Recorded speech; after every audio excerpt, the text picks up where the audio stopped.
Hey, my name is Cole Johnston. I'm doing another speech for public speaking class. But I'm gonna do mine about bull riding. That's something I'm pretty passionate about. Here are my note cards.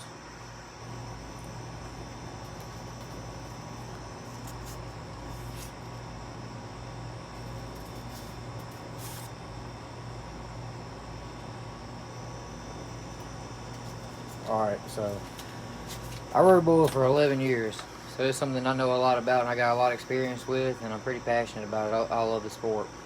So the definition of bull riding is when a person or a man, gets on the back of the bull and tries to ride him while he bucks for 8 seconds.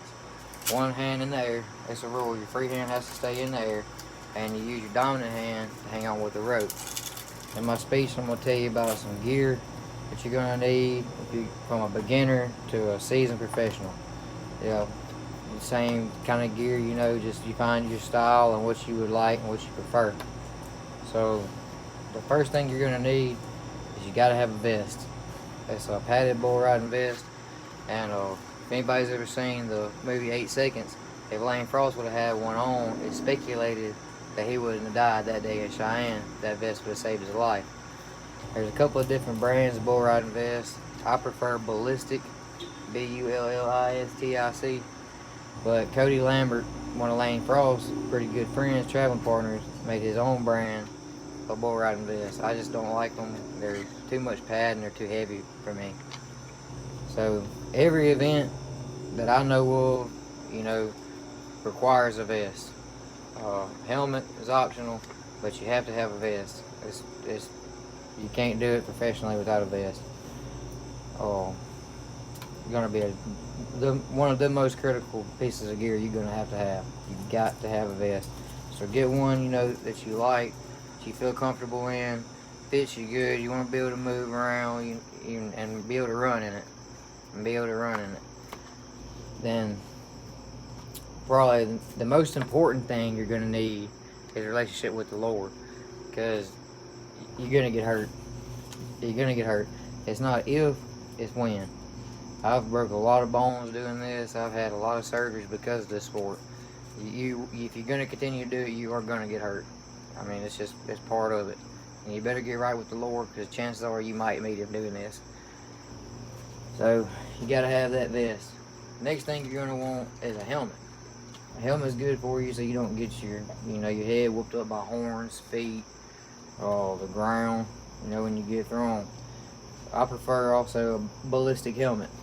So there's all kind of different brands. I prefer ballistic because it's light and it's just strap on. Put it on and clips. Kind of like a football helmet. But it's a lot less mass to it. Just a small grate, and it covers your head. Next thing you're going to need is a bull rope. That's going to be what you bind around the bull and come back and put a knot on your hand. Helps you hold on. And you're going to have one of those, because nobody's going to give you one. Nobody's going to let you borrow their rope. People put knots in them, to customize the length and everything to fit you. So when you put your bull rope on, you want to offset it from his spine to your dominant hand. So center of the spine, if you're right-handed, you want to go just to the right of the spine. You don't want to put it on his backbone, because it could potentially break your hand, or pull your grip loose whenever he flexes.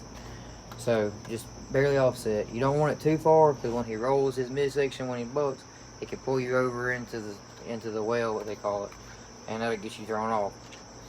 Next thing you're gonna need is some spurs. You're gonna have to have some spurs if you want to be successful.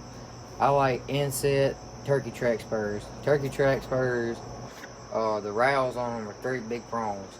They're super, super, super aggressive and get a good bite, but they're outlawed at a lot of events because they're too aggressive.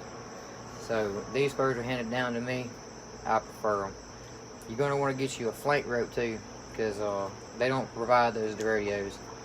You want to put your own flank rope on, and you want to put it, contrary to popular belief, nothing goes around the genitalia of the bull.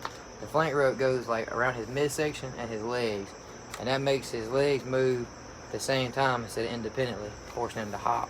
Takes the speed away from the bull. Because if you think about it, you'd rather be chased by a hopping bull than a full speed cowboy killer. So you're gonna want to get your own flank rope.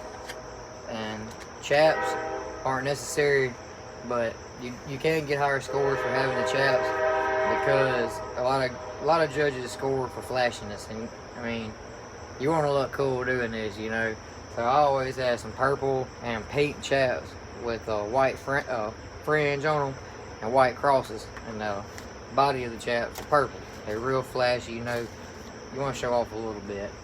So the rules are, you can't catch your knot with your spurs on the first hop. Your free hand has to be in the air the whole time. You cannot touch the bull at all with your free hand. You have to keep your hand in the rope for the entire 8 seconds. You can't come out and just, you know, be hanging on with your legs like the Mexicans do. They use shank spurs. They actually dig into the bull. They don't use a rope. Don't like that. Don't agree with it. Can't get off until the bull gets done bucking, which is probably why a lot of them end up dead, because that's insane. Oh, you gotta nod your head to lead the chute. You know, there's a metal crate box thing with the swinging gate they bring the bull into, and you ease down and you get your rope set and you tie your knot. And the knot in your bull rope on your hand, I always prefer to wrap my hand suicide. It's where you tail your rope, come across, under, come back through, around your pinky, come back across. So if you don't pull that tail loose, you're still tied to this bull. When your hand turn over when you get thrown, you're home to it. You're in for a bad ride. That's my speech about bull riding. Thank you.